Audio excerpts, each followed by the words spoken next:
మరలా ఈ విధంగా మీ ముందుకు రావటానికి కృప చూపినటువంటి ప్రభు అయిన యేసుక్రీస్తు ప్రభుల వారికి సమస్త మహిమ ఘనత కీర్తి ప్రభావములు యుగ యుగములు కలుగునుగాక. మంచిది. ఈ వీడియో చూస్తున్నటువంటి ప్రతి ఒక్కరికి కూడా ప్రభు అయిన యేసుక్రీస్తు నామం పేరిట నా హృదయపూర్వకమైన వందనాలండి. మిమ్మల్ని మీ కుటుంబాలను ప్రభు దీవించి ఆశీర్వదించునుగాక. ఆమెన్. మంచిది. ప్రభునందు నా ప్రియ దేని బిడ్డరా, సమయమందు పరిశుద్ధ గ్రంథం నుంచి కొన్ని మాటలు మనం జ్ఞాపకం చేసుకుందాం. మనం గొప్పగా ఆశీర్వాదములు పొందుకున్నటకు దేవుడు చూపినటువంటి శ్రేష్టమైన మార్గము అనే అంశాన్ని మనము ఈ సమయమందు ధ్యానం చేసుకుందాం. మంచిది.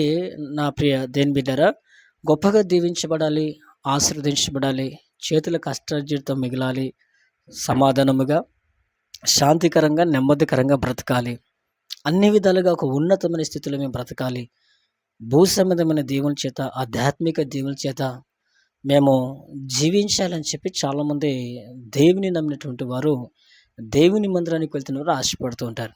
మరికొందరు యేసుక్రీస్తు ప్రభువారిని ఎరగకపోయినా, దేవుణ్ణి ఎరగకపోయినా మేము కూడా చాలా గొప్పగా బ్రతకాలి, సమాధానంగా బ్రతకాలి అని ఆశపడుతుంటారు. ఈ వీడియో చూస్తున్న నువ్వు ఎవరైనా సరే, నువ్వు యేసుక్రీస్తుని నమ్మినా, ఒకవేళ యేసుక్రీస్తుని నమ్మకపోయినా, ఈ మాటలు విని మరి నువ్వు యేసుక్రీస్తుని నమ్మిన వారైతే ఈ వాక్యానుసారంగా జీవించండి. ఈ వాక్యం విన్న తర్వాత మీరు దేవునికి ఇంకా దగ్గరగా వెళ్ళాలని ఆశపడుతుంటాను. ఒకవేళ యేసుక్రీస్తు ప్రభుల వారిని ఎరగకుండా ఈ వాక్యమును ఈ వీడియోని చూస్తున్నట్టయితే నా సహోదరి సహోదరుడా, చివరి వరకు చూసి మీరు కూడా ప్రభు మాటల ద్వారా బలపడి యేసుక్రీస్తు ప్రభుల సొంత రక్షకుడికి మీరు అంగీకరిస్తే దేవుడు మిమ్మల్ని కూడా గొప్పగా ఆశీర్వదిస్తాడు. చాలా సంతోషం. మంచిది.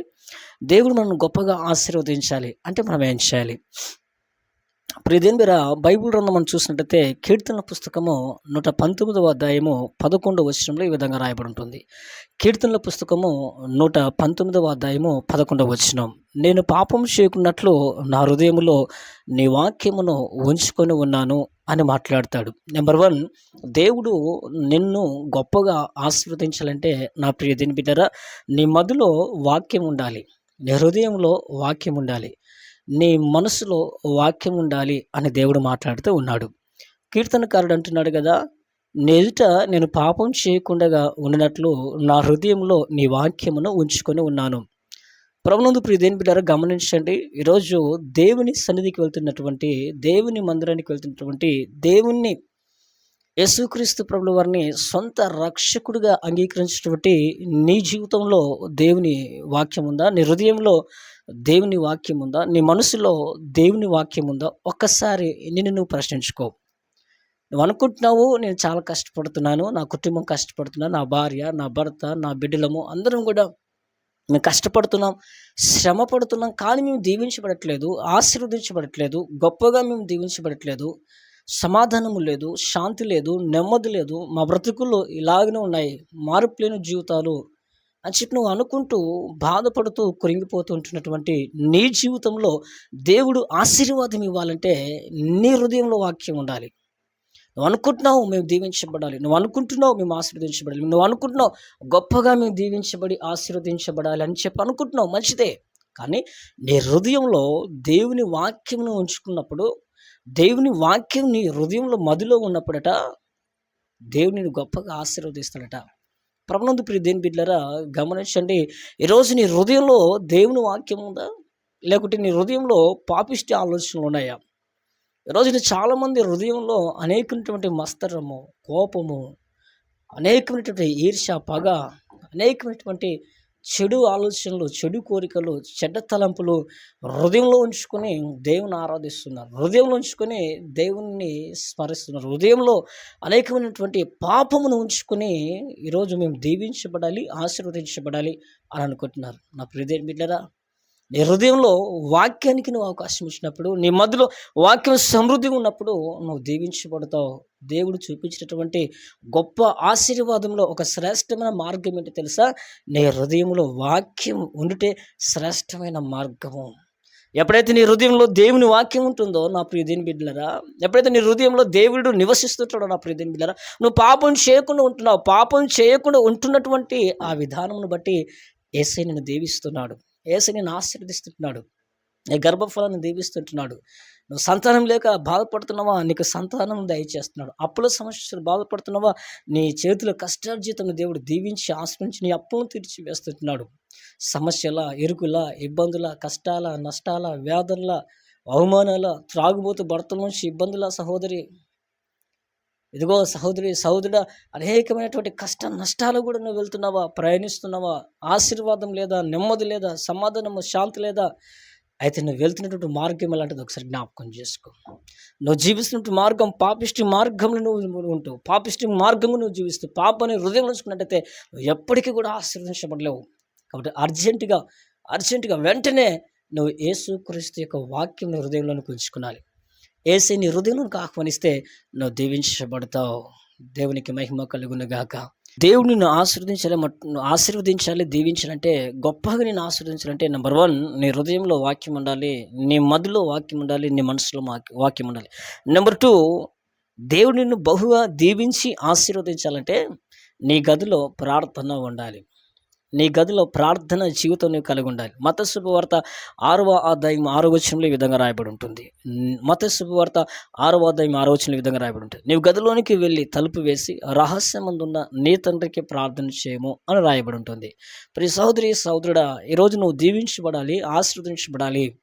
నువ్వు అన్ని విధాలుగా దేవుని యొక్క దీవెనలకు నువ్వు పాత్రుడివి కావాలి, పాత్రురాలు కావాలి. అంటే వ్యక్తిగత జీవితంలో, వ్యక్తిగత బ్రతుకులో, నీ ఇంట్లో, నీ గదిలో ప్రత్యేకంగా నువ్వు ప్రార్థన అనుభవం కలిగి ఉండాలి, మోకాల అనుభవం కలిగి ఉండాలి, కన్నీటి అనుభవం కలిగి ఉండాలి, ప్రార్థన చేసే వారికి ఉండాలి.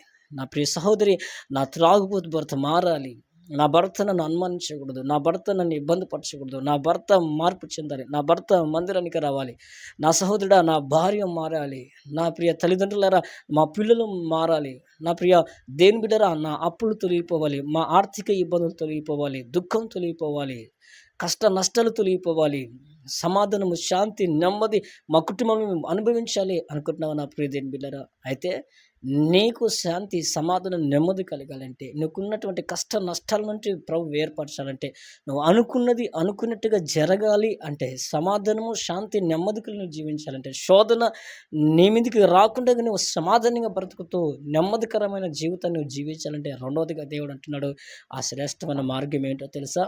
ప్రార్థన. నీ గదిలోనికి వెళ్ళి నువ్వు ప్రార్థన చేయాలట, రహస్యంగా ప్రార్థన చేయాలట. రహస్యంగా నువ్వు ప్రార్థన చేస్తున్నప్పుడు రహస్యంగా చూస్తున్న నీ తండ్రి నీకు ప్రతిఫలం ఇస్తాడని చెప్పి దేవుడు మాట్లాడుతూ వస్తున్నాడు. ప్రభునందున ప్రియ దేవుని బిడ్డలారా, ప్రార్థన జీవితం నువ్వు కలిగి ఉండాలి. ఈరోజు ఉదయం 9 గంటల నుంచి సాయంకాలం 6 గంటల వరకు ఎంతో కష్టపడి పని చేస్తున్నావు, ఎంతో శ్రమ పడుతున్నావు. తలనొప్పి ఉన్నా, కడుపు నొప్పి ఉన్నా, మోకాలు నొప్పులు ఉన్నా, శరీర బలహీనతలు ఉన్నా, పని చేయడానికి వెళ్తున్నావు, కుటుంబాన్ని పోషించుకుంటున్నావు. కానీ ప్రార్థన చేయడానికి మాత్రం శరీర బలహీనతలు అడ్డొస్తున్నాయి, ప్రార్థన చేయడానికి తలనొప్పి అడ్డొస్తుంది, ప్రార్థన చేయడానికి మోకాలు నొప్పులు అడ్డొస్తున్నాయి, ప్రార్థన చేయడానికి శరీరము అనే బలహీనతలు అడ్డుగా వస్తున్నాయి. ఆ అడ్డుగా వస్తున్న విధానాన్ని బట్టి నేను ప్రార్థన చేయలేనని చెప్పి నీవు నీరసించిపోయి ప్రార్థన చేయలేకపోతున్నావు. తద్వారా దేవుడిచ్చే ఆశీర్వాదాన్ని నువ్వు పోగొట్టుకుంటున్నావు. ప్రియదేని బిడ్డరా, ప్రార్థన నీ ఆయుధం అయితే ప్రతి విజయం నీ పాదాల కాడ వచ్చి పడుతుంది. దేవుని సేవకుడిగా చెప్తున్నాను, దేవాదేవుడు మాట్లాడుతున్నాడు, నా కుమార్తె గదిలో ప్రార్థన ఉండాలి. దేవుని గొప్పగా ఆశీర్వదించాలంటే నెంబర్ 1 నీ మదిలో వాక్యం ఉండాలి, నెంబర్ 2 నీ గదిలో ప్రార్థన ఉండాలి, నెంబర్ 3 దీనిలో దేవుడు నిన్ను గొప్పగా ఆశీర్వదించాలి, గొప్పగా నిన్ను దీవించాలి అంటే 3వ మార్గము దేవుడు మాట్లాడుతూ వస్తున్నాడు. పరిశుద్ధ బైబిల్ గ్రంథాన్ని మనం చూస్తే 3వ యోహాను పుస్తకము ఒకే అధ్యాయం ఉంటుంది, 3-4 వచనంలో ఈ విధంగా రాయబడి ఉంటుంది. 3వ యోహాను పుస్తకము ఒక అధ్యాయం ఉంటుంది, 3-4 వచనంలో ఈ విధంగా రాయబడి ఉంటుంది. నువ్వు సత్యమును అనుసరించి నడుచుకునిచున్నావు గనుక నీ సత్ప్రవర్తన గురించి సాక్ష్యం చెప్పగా విని బహుగా సంతోషించి తిని అని బైబిల్ గ్రంథంలో రాయబడింది. కాబట్టి దేవుని గొప్పగా ఆశీర్వదించాలంటే వీధిలో సాక్ష్యం ఉండాలి. నా ప్రియదేని బిడ్డరా, వీధిలో, నీ కాలనీలో, నీ ప్రాంతంలో, నీ ఇంట్లో మంచి సాక్ష్యం ఉండాలి, సంఘములో మంచి సాక్ష్యం ఉండాలి, సేవకుని కాడ, సేవకురాలు కాడ, దైవజనుల కాడ చక్కని సాక్ష్యం కలిగి ఉండాలి, భర్త కాడ, భార్య కాడ చక్కని సాక్ష్యం కలిగి ఉండాలి, పిల్లల కాడ తల్లిదండ్రులుగా మీరు మంచి సాక్ష్యం కలిగి ఉండాలి, తల్లిదండ్రుల కాడ పిల్లలుగా మీరు మంచి సాక్ష్యం కలిగి ఉండాలి, స్నేహితుల కాడ మంచి సాక్ష్యం కలిగి ఉండాలి, సమాజంలో మంచి సాక్ష్యం కలిగి ఉండాలి. ఒక మాటలో చెప్పాలంటే వీధిలో సాక్ష్యము కలిగి నువ్వు జీవించాలి. ఈ రోజున చాలామంది సాక్ష్యం చెదిరినటువంటి జీవితాలండి. సాక్ష్యం లేనటువంటి జీవితాలండి. చాలామంది అనుకుంటుంటారు మందిరానికి వెళ్తున్నారు, ప్రార్థనకి వెళ్తున్నారు, చర్చికి వెళ్తున్నారు కానీ వీరి మాటలు మారలేదు, వీరి బుద్ధులు మారలేదు, వీరి పాపిష్టి జీవితం మారలేదు, లోకానుసరమైన జీవితం మారలేదని చెప్పి అన్యులు సైతము ప్రశ్నిస్తూ ఉన్నారు. అన్యులు సైతము ఈ విధంగా నిందిస్తూ వస్తుంటున్నారు. సహోదరి, సహోదరుడా, ఇంకా నువ్వు మందిరానికి వస్తూ, దేవుని సన్నిధికి వస్తూ, ప్రభుని యేసయ్య కాడికి వస్తూ, నువ్వు ఇంకా వీధిలో సాక్ష్యం లేదా, వీధిలో సాక్షులను బ్రతుకుతూ దేవుడు నన్ను గొప్పగా దీవించలేకపోతున్నాడు, దేవుడు నన్ను గొప్పగా ఆశీర్వదించలేకపోతున్నాడు చెప్పి నువ్వు ఆలోచన చేస్తున్నావా? తప్పు నీ దగ్గర పెట్టుకుని దేవుని నిందిస్తే ఎలా? కారణం నీ దగ్గర పెట్టుకుని దేవుని బాధ్యుడంటే ఎలా? కాబట్టి దేవుడు నిన్ను గొప్పగా ఆశీర్వదించాలంటే మూడోదిగా వీధిలో మంచి సాక్ష్యం కలిగి నువ్వు ఉండాలి. ప్రభునందు ప్రియదేని బిడ్డరా, దేవాదేవుడు మాట్లాడుతున్నాడు. నువ్వు గొప్పగా దీవించబడి ఆశీర్వదించబడాలంటే 3 మార్గాలు దేవుడు మాట్లాడుతున్నాడు.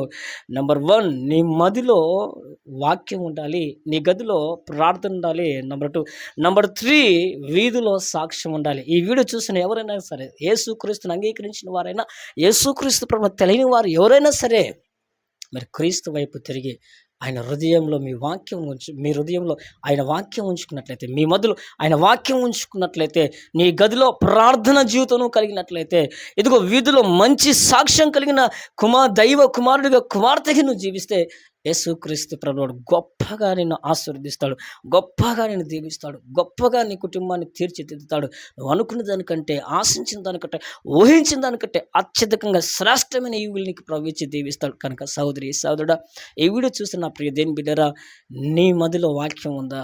నీ గదిలో ప్రార్థన ఉందా? వీధిలో సాక్ష్యం ఉందా?